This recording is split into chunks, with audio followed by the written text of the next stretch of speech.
Hi மக்களே. இன்னைக்கு நாம பார்க்க போற படம் முழுக்க முழுக்க ஒரு இஸ்லாமிய குடும்பத்தோட வாழ்க்கையையும் வரலாற்றையும் அவங்க வாழ்வாதாரத்துக்காக கடந்து வந்த கரடு முரடான பாதைகளையும் பேச போற ஒரு எமோஷனல் ட்ராமா தாங்க. அன்பு, பாசம், சந்தோஷம், துக்கம்னு எல்லாத்தையும் விட முக்கியமா நம்ம பெத்த பிள்ளைகளையும் கட்டின பொண்டாட்டியையும் பிரிஞ்சு வெளிநாட்டில் போய் மாடா உழைச்சி சர்வை பண்ணா மட்டும்தாங்க நம்ம குடும்பத்தையும் காப்பாற்ற முடியும் அப்படின்னு சொல்லிட்டு வறுமையோட காரணமா 5 வருஷத்துக்கும் 10 வருஷத்துக்கும் ஒரு முறை சொந்த ஊருக்கு வந்து போற ஒரு சாதாரண ஏழை நெசவாளர் குடும்பத்தோட கதை தாங்க இந்த ஹபீபி. இங்க ஒரு சில பேர் கேட்கலாம், என்னப்பா இஸ்லாமியர்கள் மட்டும்தான் வெளிநாட்டுக்கு போய் கஷ்டப்படுறாங்களா அப்படின்னு. கண்டிப்பா இல்லைங்க.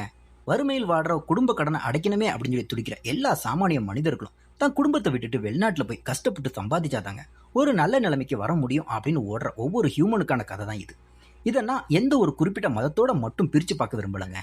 ஏன்னா நம்ம குடும்பங்கள்ல இருந்து நிறைய பேர் அவங்க பிள்ளைகளை விட்டுட்டு வெளிநாட்டில் போய் கஷ்டப்பட்டுட்டு இருக்காங்க. இந்த படத்தை பார்க்கும்போது அந்த காட்சிகள் எல்லாமே நம்ம கண்ணு முன்னாடி வந்து போகுது. ஒரு ட்ரூ ஸ்டோரியான இந்த படம் எல்லாரும் மனசையும் கலங்கடிச்சதுன்னு தாங்க சொல்லணும். சரி வாங்க, இந்த படத்தோட ஒன்லைன் என்ன, அபுதாஹிரோட வாழ்க்கை என்ன ஆச்சு அப்படிங்கிறத பார்க்கறதுக்கு முன்னாடி நீங்கள் இப்போ தான் நம்ம சேனலுக்கு ஃபஸ்ட் டைம் வந்தீங்கன்னா சப்ஸ்கிரைப் பண்ணிவிட்டு பக்கத்தில் இருக்க பெல் ஐக்கானை கிளிக் பண்ணிக்கோங்க. சரி வாங்க வீடியோக்குள்ளே போகலாம்.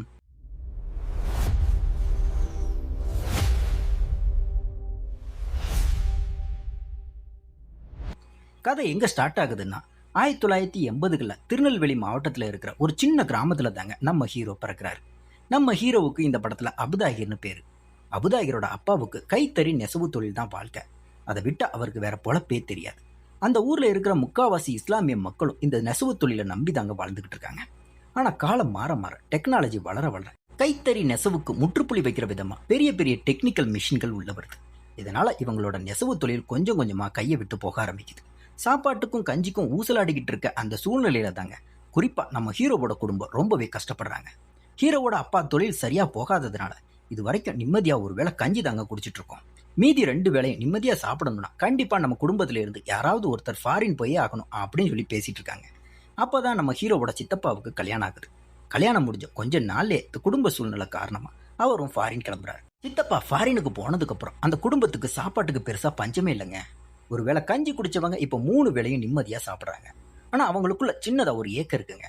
கல்யாணமான புதுசுலே சித்தப்பா ஃபாரின் போனதால அவருக்கும் சித்திக்கும் இடையே ஒரு பெரிய பிசிக்கல் அண்ட் எமோஷனல் கேப் உள்ளதுங்க.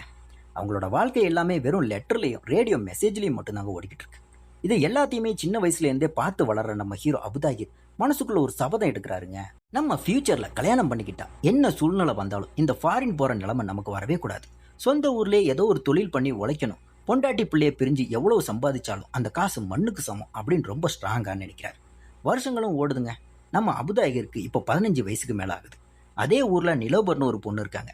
இவங்க 2 பேருமே ஒரே ஸ்கூல்ல படிக்கவும் செய்யறாங்க. அது மட்டும் இல்லாம சொந்தக்காரங்களும் கூட. சின்ன வயசுல இருந்தே அபுதாஹிருக்கு நிலோபர் மேல ஒரு தனி ஆசைங்க. நிலோபருக்கும் அபுதாஹிர் மேல லவ் இருக்கு. ஆனா 2 பேரும் ஒரு நாள் கூட நேருக்கு நேர் பேசிக்கிட்டதே இல்லை. இப்படி இருக்கிறப்போ ரொம்ப வருஷம் கழிச்சு சித்தப்பா ஃபாரின்ல இருந்து ஊருக்கு வராருங்க. ஊருக்கு வரும்போது சோப்பு, சீப்பு, கண்ணாடின்னு ஏகப்பட்ட வெளிநாட்டு பொருட்கள் வாங்கிட்டு வர்றாரு. சித்தப்பா வாங்கிட்டு வந்த அந்த ஃபாரின் சோப்பை பார்த்த உடனே அபுதாருக்கு ஒரு ஐடியா ஓடுதுங்க. அதை எப்படியாவது நிலோபருக்கு கிஃப்டா கொடுக்கணும் அப்படின்னு சொல்லி நினைக்கிறாரு. ஒரு நாள் நிலோபர் அவ ஃப்ரெண்ட்ஸோட ஆத்தங்கரையில் தண்ணி எடுக்க வரும்போது அபுதாஹிர் யாருக்கும் தெரியாம அவ குடத்துக்குள்ள அந்த சோப்பை போட்டுடுறான். அதை பார்த்த நிலோபரோட ஃப்ரெண்ட்ஸ் எல்லாருமே, ஏய் இந்த சோப்பை எடுத்தா நீ அபுதாஹிரை லவ் பண்றதா நினைச்சுப்பான், தூக்கி போட்டுடு, வீட்டில் தெரிஞ்சா பெரிய பஞ்சாயத்தாயிடும் அப்படிங்கிற மாதிரி சொல்றாங்க.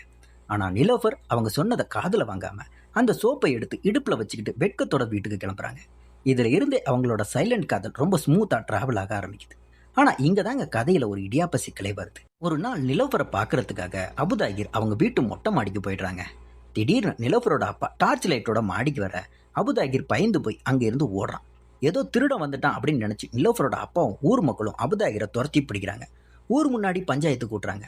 இப்போ அபுதாஹிர் நினைச்சிருந்தா நான் நிலோபரை லவ் பண்றேன், அவளை பார்க்கத்தான் வந்தேன் அப்படின்னு சொல்லியிருக்கலாம். ஆனா அவன் அப்படி சொல்லவே இல்லைங்க. சொன்னா நிலோபரோட பேரும் அவளோட வாழ்க்கையும் ஊர் முன்னாடி பாழாயிடும் நினைச்சு நம்ம ஹீரோ ஒரு அதிரடி முடிவு எடுக்கிறாங்க.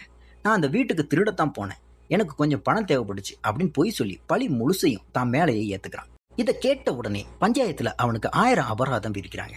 அப்படி இல்லைன்னா புளிய மரத்து குச்சியால முதுகுல 20 அடி வாங்கணும் அப்படின்னு சொல்லி தண்டனை கொடுக்குறாங்க.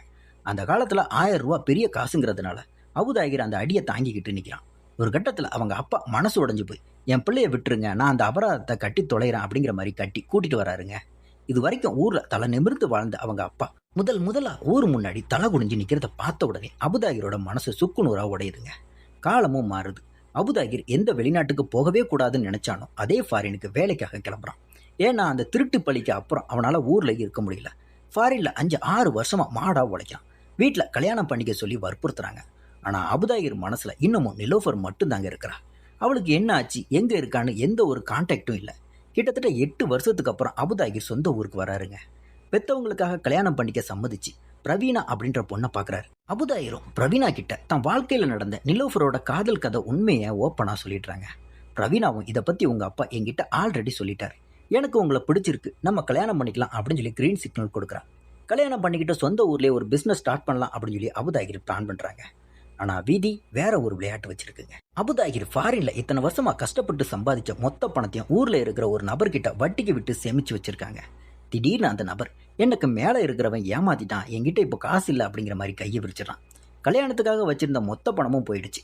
இந்த விஷயத்த அபுதாயிர் அவங்க அப்பா கிட்ட சொல்ல அதை தாங்கிக்க முடியாம அதிர்ச்சியிலே அவங்க அப்பா இறந்து போயிடுறாரு. ஃபாரின்ல இருக்கிற சித்தப்பாவால கூட தான் அண்ணனோட இறுதிச் சடங்குக்கு வர முடியலைங்க. இது ஒரு பிழப்பா, பெத்த அண்ணன் இறப்புக்கு கூட வர முடியாம இப்படி ஒரு அந்நிய நாட்டில் கிடக்கிறோமே அப்படின்னு சொல்லி அவர் அங்கே அழுது தீர்க்கிறார். அப்பா இறந்ததுக்கு அப்புறம் பிரவீனாவோட குடும்பத்தில் உடனே கல்யாணத்தை வைக்கணும் அப்படிங்கிற மாதிரி சொல்றாங்க. ஆனா அபுதாகிர் பணப்பற்றாக்குறையால கல்யாணத்தை தள்ளி போட சொல்றாங்க. இதனால மனசுடைஞ்சு போன பிரவீனா, எவ்வளவு கஷ்டம் இருந்தாலும் நான் உங்களை கல்யாணம் பண்ணிக்க ரெடியா இருந்தேன், ஆனா என்னை பத்தி நீங்க கொஞ்சம் கூட யோசிக்கல அப்படின்னு சொல்லி இந்த கல்யாண பந்தத்துக்கு முற்றுப்புள்ளி வச்சிடறான். வாழ்க்கையில எல்லாமே கையை விட்டு போனதுக்கு அப்புறம் அபுதாகிருக்கு வேற வழியே தெரியலங்க. மீண்டும் தான் வெளிநாட்டு வாழ்க்கையை நோக்கி பேக்கை தூக்கிட்டு கிளம்புறான்.